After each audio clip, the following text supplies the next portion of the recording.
निराकार निर्धार शब्द को खोजो या तन्मय। अब प्रमाण आ रहा है सुखदेव जी का। सुखदेव जी महाराज किसके बेटे थे? व्यास जी की, वेद व्यास के बेटे थे। अच्छा, सुखदेव जी महाराज का जन्म कैसे हुआ? पहले कौन थे? पहले वो तोता थे, शुक थे। जब शिवजी माता पार्वती को सूक्ष्म वेद का भेद बता रहे थे, तब चुपके से दो लोगों ने ये ज्ञान सुना।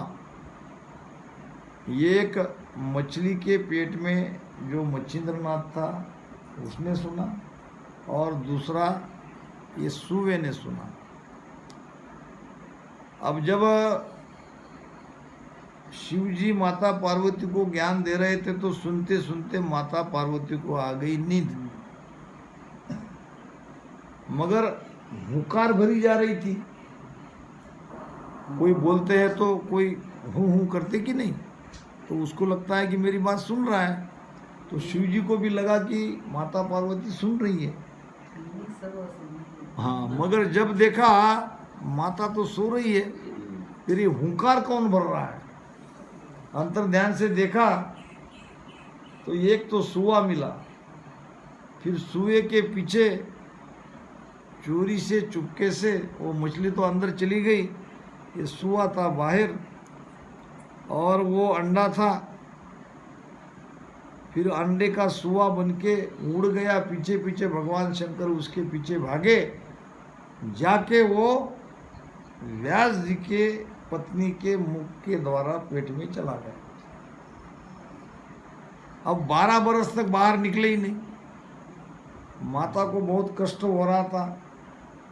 वेद व्यास जी ने प्रार्थना करी कि अरे भाई निकलो बाहर, तुम्हारी माता को बहुत कष्ट हो रहा है। अब उसे तो पूरा ज्ञान मिल चुका था। वो कहने लगा, अगर भगवान कृष्ण आके कहे कि मेरी माया तुम्हारा कुछ बिगाड़ नहीं सकती, तुम बाहर आओ तभी मैं बाहर आऊंगा, नहीं तो मैं नहीं आऊंगा। तो भगवान कृष्ण को आके कहना पड़ा, सुखदेव जी बाहर आ जाओ, मेरी माया तुम्हारा कुछ भी नहीं बिगाड़ेगी। तो माता के गर्भ में आते ही जंगल में चला गया। ये वेद व्यास जी के पुत्र थे सुखदेव जी, जिन्होंने राजा परीक्षित के लिए भागवत कही। भगवत पुराण, वो भगवत की कथा राजा परीक्षित के लिए सुखदेव जी ने पहला भागवत वहाँ कथी।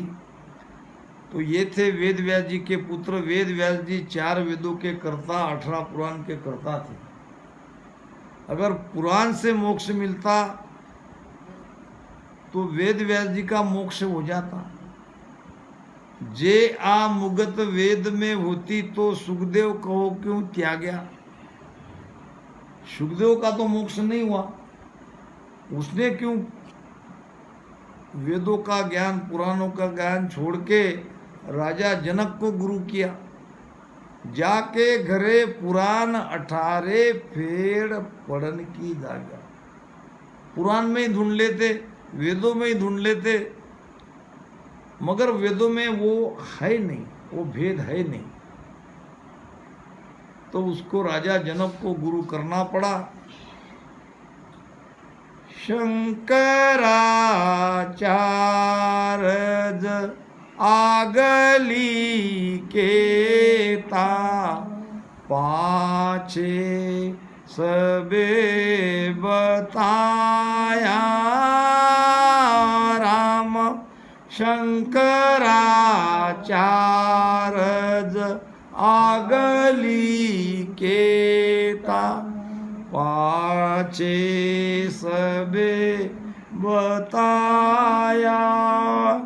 जे आ मुगत वेद में होती, जे आ मुगत वेद में होती, दत्त पास क्यों आया पांडे समझ शिवर हल साई, बिना भजन जुग परले, जावे पड़े कूप भौमाई।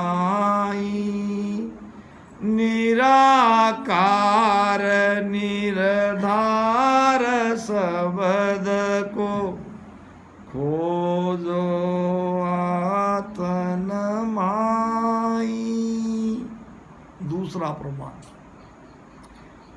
ये किसको कह रहे महाराज? पंडितों को कह रहे। क्या कह रहे कि तुम ये वेदों के ज्ञान को छोड़ दो, इसमें भरमाओ मत, इसमें वो सत्ज्ञान नहीं है। यहाँ तो सारी माया का सुख ही सुख है, तो इससे जन्मना मरना नहीं मिटेगा। शंकराचार्य, आदि गुरु शंकराचार्य, दक्षिण प्रदेश में उनका जन्म हुआ। ऐसे समय में हुआ जब लगभग हिंदू धर्म नष्ट होने के कगार पर था, क्योंकि बौद्ध धर्म और जैन धर्म का प्रभाव बहुत ज़्यादा था, और हिंदू धर्म सनातन धर्म को मानने वाले कुछ गिने चुने ही बचे थे। वो भी एक एक या तो महावीर के या भगवान बुद्ध के अनुयायी होने लगे। ऐसे समय में आदि गुरु शंकराचार्य का जन्म हुआ दक्षिण में। 7 बरस के थे तभी वेद मुखतगत थे उनके मुख से, प्रकांड विद्वान थे और भूत भविष्य के ज्ञाता थे। शंकराचार्य अगली केता पाछे सबे बताया, पीछे क्या हुआ ये भी बताते थे, आगे क्या हुआ ये भी बताते थे, भविष्य में क्या होने वाला है ये भी बताते थे। वेदों के प्रगाढ़ पंडित थे, वेगोते बहुत ज़्यादा उनके मर्मज्ञ थे, ज्ञाता थे। फिर भी उनको दत्तात्रेय महाराज को गुरु बनाना पड़ा, तत्व ज्ञान का भेद लेना पड़ा। दत्तात्रेय महाराज तत्व ज्ञानी थे। अगर वेदों के ज्ञान से मोक्ष हो जाता तो शुक्राचार्य अपने शंकराचार्य के तो मुख में चारों वेद मुखतगत थे, उनका मोक्ष हो जाता। ऐसा हुआ नहीं। तो पंडित को कह रहे कि तुम्हारा कैसे होगा, जब इतने बड़े बड़े सुखदेव जी महाराज हुए, शंकराचार्य जी हुए, एक के घर में तो वेद पुराण पढ़े थे और एक के मुखतगत सारे पुराण वेद कंठस्थ थे। वो दोनों मुक्त नहीं हुए, उनका मोक्ष नहीं हुआ, दोनों को गुरु करना पड़ा, दोनों को सुमिरन करना पड़ा। तो तुम्हारा कैसे होगा? तुम भी सुमिरन करो। जे आ मुगत वेद में होती तो दत्त पास क्यों आया? दत्तात्रेय के पास आना पड़ा, तत्व भेद लेना पड़ा। राजपाट सुख संपत माई, जेओ मोक फल पावे राम। राजपाट सुख संपत माई, जेओ मोख फल पावे। शहर उज्जैनी त्याग भरतरी, शहर उज्जैनी त्याग भरतरी। बन रोई क्यों जावे पांडे, समझ शिवर हल साई। बिना भजन जुग परले, जावे पड़े कूप भौमाई। निराकार निरधार शब्द पद को खोजो यातन माई। तीसरा प्रमाण दे रहे हैं उज्जैनी नगरी का राजा भर्तरी का। राजा विक्रम उनके छोटे भाई थे। ये कोई भैया एक है। उज्जैनी नगरी आज का उज्जैन शहर, वहाँ के राजा थे भर्तरी। उनके छोटे भाई का नाम था राजा विक्रम। दोनों महान राजा होके गए। उनके राज में सारी प्रजा आनंद से थी। भर्तरी राजा के जैसा सुखी राजा कोई नहीं था। उनकी रानी का नाम था पिंगला। पिंगला रानी बहुत ही सुंदर थी, सुशील थी। ऐसे तो और भी रानियां थी, मगर भर्तरी राजा का प्रेम रानी पिंगला में ज़्यादा था। वो अपनी आंखों से उसको कभी दूर नहीं करता, हमेशा अपने पास ही उसको बिठा के रखता। थोड़ी देर कहीं इधर उधर चली गई तो कहाँ गई पिंगला, कहाँ गई पिंगला, दासी को भेजता खोजने के लिए। तो सारी सुख सुविधा थी। अगर राजपाट सुख संपत्ति में सब स्थिति अनुकूल में, लोग कहते ना हम भक्ति क्यों करें, हम तो हमारे पास तो सब है। क्या राजा भर्तरी के जैसा थोड़ी है आपके पास? क्या उसके जैसी रानी आपके पास है? उसके जैसा वैभव आपके पास है? इतना सब करने से अगर मोक्ष हो जाता, मोक्ष नाम आनंद, आप सचमुच आनंद में रहते, तो राजा भर्तरी को राजपाट रानी का त्याग क्यों करना पड़ा? क्यों उसको जंगल में जाना पड़ा? और क्यों गोरक्षनाथ को गुरु बनाना पड़ा? ये पंडितों को महाराज सवाल कर रहे हैं। कथा ऐसी आती है भर्तरी की, एक दिन शिकार करने गए। अब शिकार तो कुछ मिली नहीं, बहुत दूर तक देखा देखा देखा, एकाएक एक गर्भीन हिरनी समझते ना? हाँ, हिरन। हिरन गर्भीन थी, पेट में बच्चा था। अब भर्तरी राजा ने निशान लगाया बाण, और एक ही बाण उसके छाती में लगा। छाती में लगा तो वो बेचारी तड़पने लगी, पैर इधर उधर फेंकने लगी। उसी समय एक कुटिया से एक संत बाहर आए। संत ने कहा, अरे निर्दयी, शिकार करना था आपको, शेर की करता।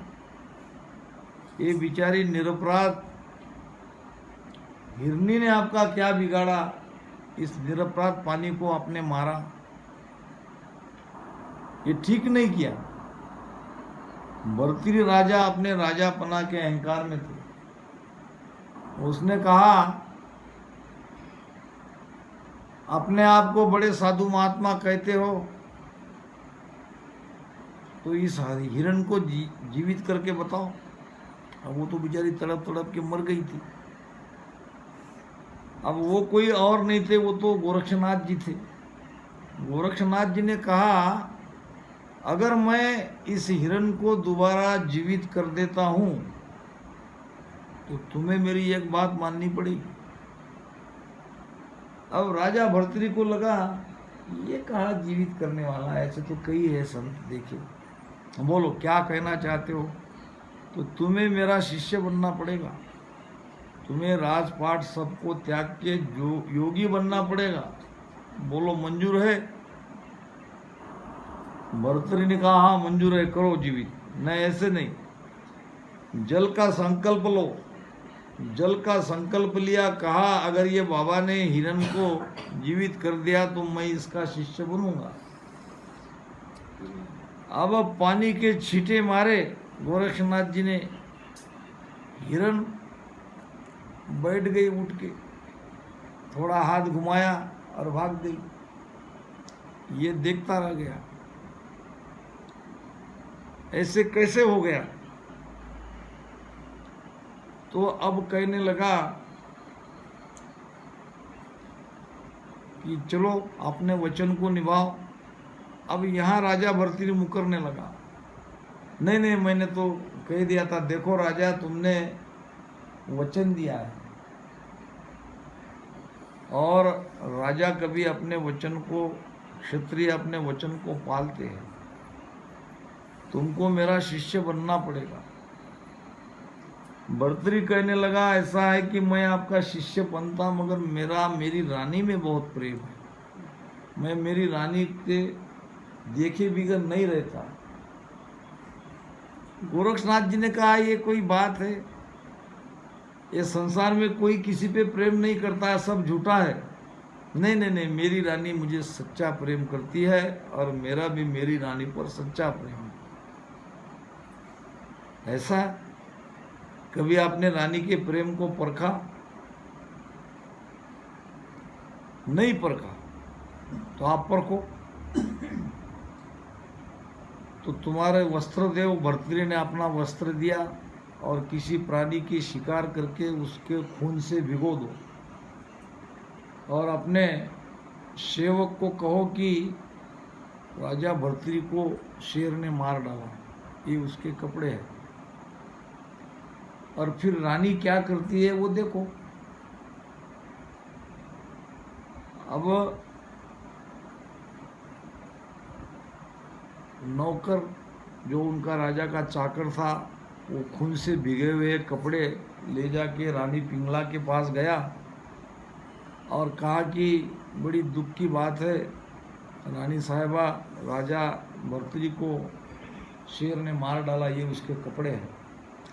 इतना सुनते ही रानी पिंगला मर गई, प्राण छोड़ दिया उसने।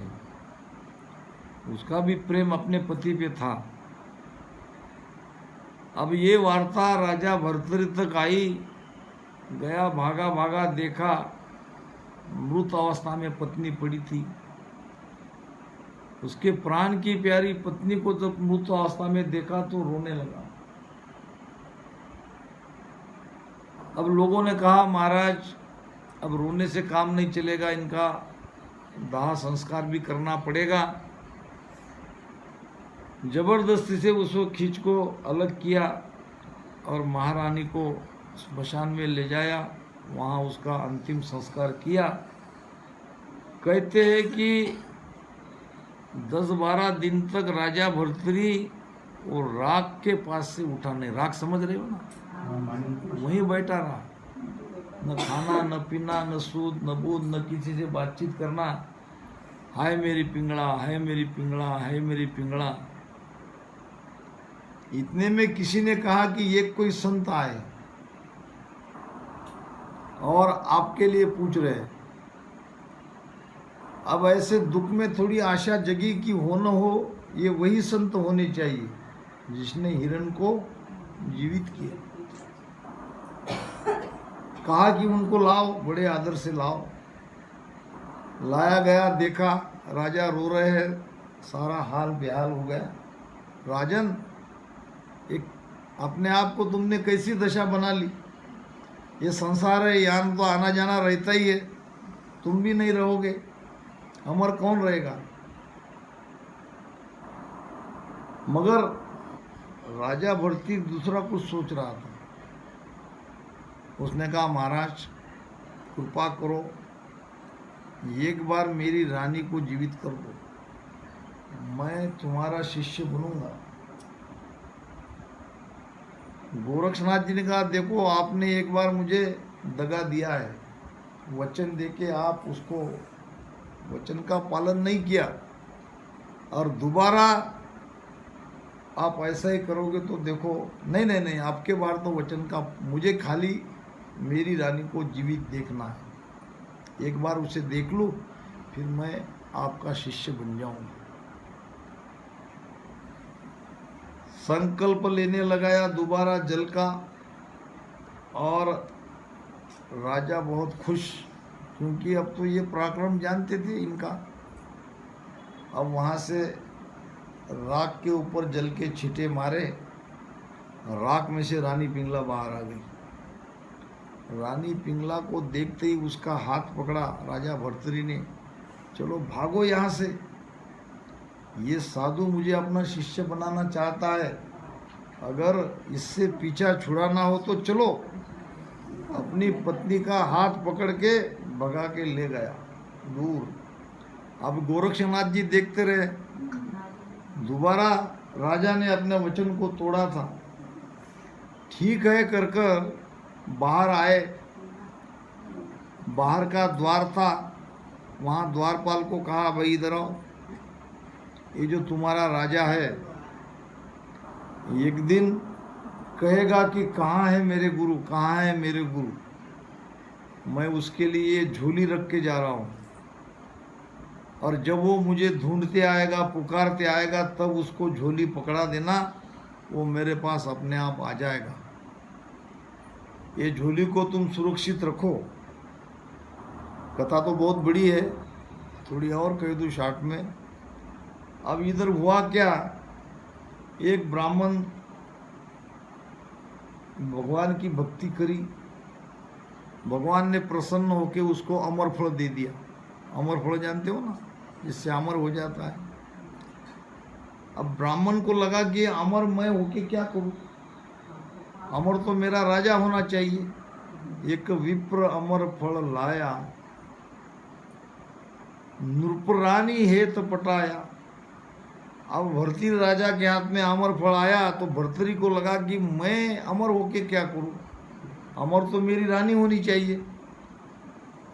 मेरे जीते जी मेरी पिंगला मेरे सामने मरने नहीं चाहिए, एक बार तो मर गई, उसका दुख उसने देखा, तो रानी पिंगला को दे दिया वो अमर फल। रानी पिंगला का राजा भर्तृहरि पर प्रेम नहीं था, वो तो घोड़ पाक की, यानी जो घोड़े थे राजा के, वो घोड़ों की सेवा करने वाला कोई नौकर था, वो नौकर से प्रेम करती थी रानी पिंगला। रानी पिंगला ने छुपा के वो अमर फल उस घोड़े की रखवाली करने वाले नौकर को दे दिया। अब नौकर का प्रेम रानी पिंगला पे नहीं था, वो एक वेश्या से प्रेम करता था। उसने जाके वो अमर फल वेश्या को दे दिया है, तुम अमर फल खा लो और अमर हो जाओ। मैं तो नौकर हूँ, मैं अमर होके क्या करूँ। अब वेश्या थी तो बुरा काम करने वाली, मगर उसने भी सोचा मैं तो बदनाम हूँ, मैं अमर होके भी क्या करूँगी, अमर तो मेरा राजा होना चाहिए। वेश्या ने वो अमर फल लाके राजा को दे दिया। राजा ने देखा ये तो ब्राह्मण ने मुझे दिया था, फिर क्या मेरी रानी ने ये खाया नहीं। जब पूछा तो रानी ने कहा मैंने तो खा लिया, ये दूसरा होगा। राजा को शंका आने लगी। फिर अपने गुप्त हेरों से उन्होंने सारी वो छानबीन करवाई। पता चला कि रानी का राजा के ऊपर प्रेम नहीं था, कोई और उसका प्रेमी था, रानी ने उसको दिया। फिर आगे जैसे जैसे वो छानबीन बढ़ी तो पता चला कि उसने उस वेश्या को दे दिया, और वेश्या ने वापस लाके अब पछताने लगा, अरे ये मैं क्या कर बैठा, मेरी रानी जिसके ऊपर मैं प्रेम करता था ये तो धोखा दे गई। अब वैराग आ गया, अब जीने की कोई इच्छा नहीं रही।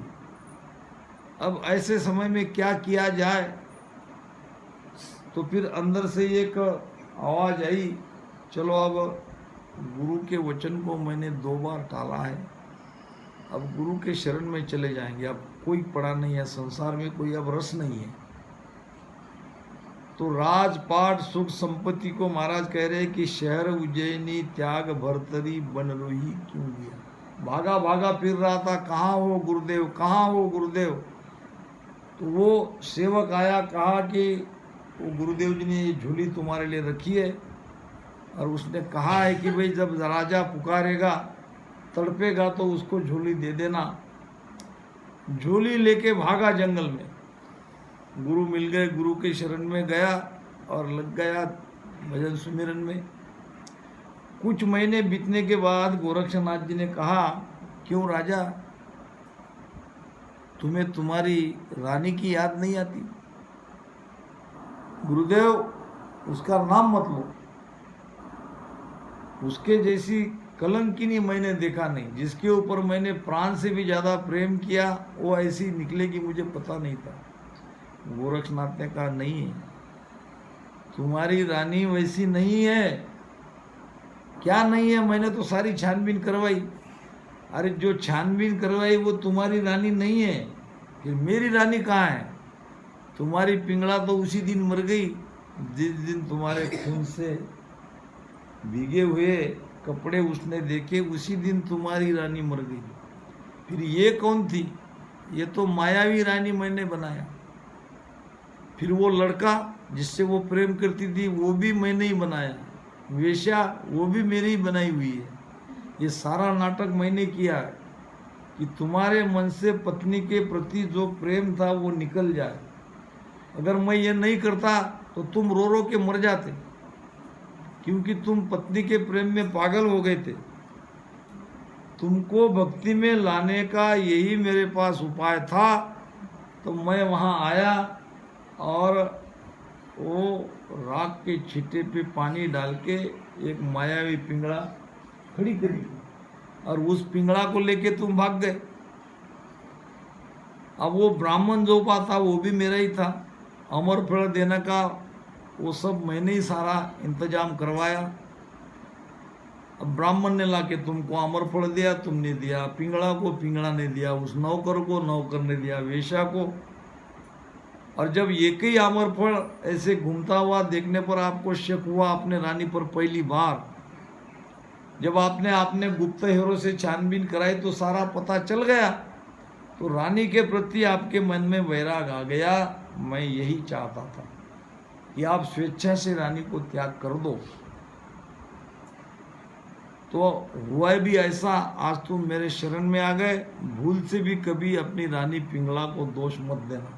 वो तो पतिव्रता थी, वो तुम्हारे ऊपर प्रेम करती थी।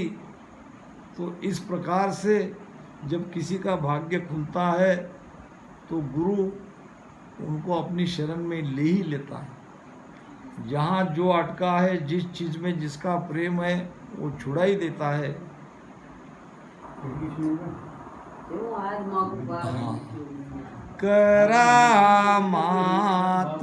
कर तूत सिधाई, ये या में हर सूजे। राम करामात कर तूत सिधाई, जे में हर सूजे।